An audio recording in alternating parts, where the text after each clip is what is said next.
अरे भाग्यवान, मेरे जूते कहाँ रखे हैं? मुझे बाहर जाने में देर हो रही है। तभी मालती कमरे में आती है। ये रहे आपकी जूते। मैं इन्हें साफ करने के लिए ले गई थी। अरे वाह, तुम कितनी समझदार हो। मेरे बिना कुछ कहे ही सारे काम कर देती हो। तभी मालती झिझकते हुए रमेश से कहती है, सुनिए जी, आपसे एक बात कहूँ, बुरा तो नहीं मानेंगे ना? अरे नहीं नहीं, बेफिक्र होकर कहो। शादी से पहले मैं अपने मायके में नौकरी करती थी। मैं चाहती हूँ कि अब मैं फिर से नौकरी करना शुरू कर दूं। वैसे भी सारा दिन घर में बोर हो जाती हूँ। देखो मालती, तुम्हारे नौकरी करने से मुझे कोई ऐतराज नहीं है, लेकिन तुम्हें एक बात बता दूं, हमारे खानदान में आज तक कभी किसी औरत ने नौकरी नहीं की। फिर भी एक बार तुम माँ से पूछ कर देखो, अगर वो तुम्हें नौकरी करने की इजाजत दे देती है तो अच्छी बात है। रमेश वहाँ से चला जाता है। फिर उसी शाम मालती अपनी सास के पैर दबा रही होती है।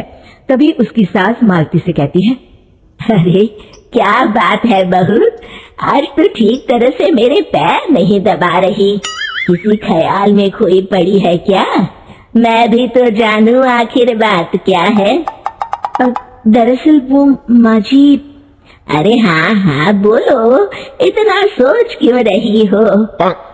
माँ जी, अगर आप बुरा न माने तो मैं नौकरी करना चाहती हूँ। घर के काम करने के बाद मेरे पास काफी वक्त बच जाता है। मालती की ये बात सुनकर उसकी सास गुस्से में कहती है, अरे बहू, तेरी तबीयत तो ठीक है ना? आज ये कैसी बहकी बातें कर रही है? भला हमारे खानदान में आज तक कभी किसी औरत ने नौकरी की है जो तू नौकरी करने की बात कर रही है, हैं? अरे बहू, तू क्या रिश्तेदारी में हमारी नाक कटाना चाहती है? जितना जल्दी हो सके अपने दिमाग से नौकरी का भूत उतार दे। और अब जा, जल्दी से रसोई में जा, खाना बनाने का वक्त हो रहा है। मालती मन मार कर खाना पकाने के लिए रसोई घर में चली जाती है। अगले दिन, नमस्ते माँ जी, कैसी हैं आप? अरे आओ आओ दिवाकर बेटा, बैठो, मैं तुम्हारे लिए चाय मंगाती हूँ। बहू, जरा एक कप चाय तो लेती आना। फिर दिवाकर एक फाइल खोलकर मालती की सास के सामने रख देता है। ये देखिए माँ जी, ये है पिछले महीने का हिसाब और ये रहे मुनाफे के रुपए। एक बार हिसाब देख लीजिए और इन कागजों पर अपने दस्तखत कर दीजिए। अरे दिवाकर बेटा, मैंने भला आज तक कभी तेरा हिसाब देखा है जो अब देखूंगी? ला बता, कहाँ दस्तखत करूं? तभी मालती चाय लेकर वहाँ आ जाती है और अपनी सास को बिना कागजातों को पढ़े इस तरह लापरवाही से दस्तखत करते हुए देखकर हैरान रह जाती है।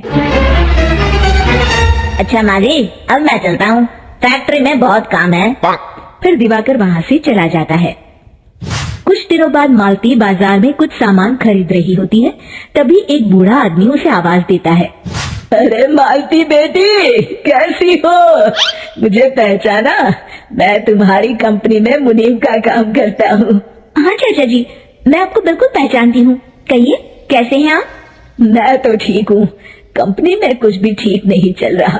यहाँ तक कि हमें ठीक वक्त पर तनख्वाह भी नहीं मिलती। ये आप क्या कह रहे हैं? अब क्या बताऊं, आप लोग तो कभी हिसाब किताब देखने दफ्तर आते नहीं। मेरी मानो तो एक बार आप लोग दफ्तर आकर सारा हिसाब किताब देख लो, आपको असलियत पता चल जाएगी। अच्छा बेटी, अब मैं चलता हूँ, देर हो रही है। फिर वो बूढ़ा वहाँ से चला जाता है। वहीं दूसरी तरफ मालती घर पहुंचकर अपनी सास को सारी बात बताती है। तभी वहाँ रमेश भी आ जाता है, लेकिन मालती की सास मालती की किसी भी बात पर विश्वास नहीं करती। तभी रमेश कहता है, अरे माँ, बिना आग के कभी धुआं नहीं उठता। जब मालती इतना कह रही है तो हमें एक बार दफ्तर चलकर देख लेना चाहिए। वैसे भी हम लोग काफी दिन से अपने दफ्तर नहीं गए हैं। इस तरह किसी एक आदमी के भरोसे काम छोड़ना मुझे भी ठीक नहीं लगता। अगले दिन वे सभी अपने दफ्तर पहुंचते हैं और सीधे दिवाकर के कैबिन में जाते हैं। अचानक सबको एक साथ देखकर दिवाकर चौंक जाता है। अरे माँ जी, आप सब लोग अचानक यहाँ कैसे आ गए? अगर कुछ काम था तो मुझे एक फोन कर दिया होता, मैं आपके घर आ जाता। तभी मालती की सास कहती है, अरे दिवाकर बेटा, आज मैं हिसाब देखने दफ्तर आई हूँ, जरा मुझे पिछले 6 महीनों का हिसाब दिखाना तो बेटा।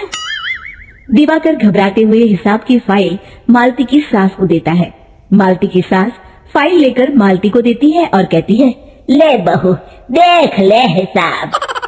मालती फाइल को बड़े गौर से देखती है और अगले ही पल उसे सारी गड़बड़ी समझ में आ जाती है। वो अपनी सास से कहती है, माँ जी, मुनीम चाचा बिल्कुल सही कह रहे थे। हमारी कंपनी में पिछले 6 महीनों में जितना मुनाफा हुआ है, हमें उसका आधा पैसा भी नहीं मिला। क्यों समझ लीजिए कि 1 रुपये में सिर्फ चवन्नी ही हमारे हाथों में आई है। मालती की बातें सुनकर मालती की सास गुस्से से दिवाकर को पूछती है, क्यों दिवाकर, मेरी बहू जो कह रही है वो सच है? दिवाकर समझ जाता है आज उसका भांडा फूट चुका है। वो गिड़गिड़ाते हुए कहता है, मुझे माफ कर दीजिए माँ जी, मैं पैसों के लालच में अंधा हो गया था। अरे वाह दिवाकर, तू तो एक नंबर का चोर निकला। इतने दिनों से मैं तुझ पर आंख बंद करके भरोसा करती रही और तू मुझे ही चुना लगाता रहा। अभी के अभी निकल यहाँ से और दोबारा अपनी शक्ल मत दिखाना। दिवाकर वहाँ से भाग जाता है। मालती की सास मालती को शाबाशी देते हुए कहती है, बहू, आज मैं समझ गई कि पढ़ाई लिखाई हमारी जिंदगी में कितनी जरूरी है। मैं बहुत किस्मत वाली हूँ जो मुझे तुझ जैसी बहू मिली है। शिक्षा, पढ़ाई लिखाई का इस्तेमाल सही जगह करके हम दुनिया में बहुत कुछ बदल सकते हैं।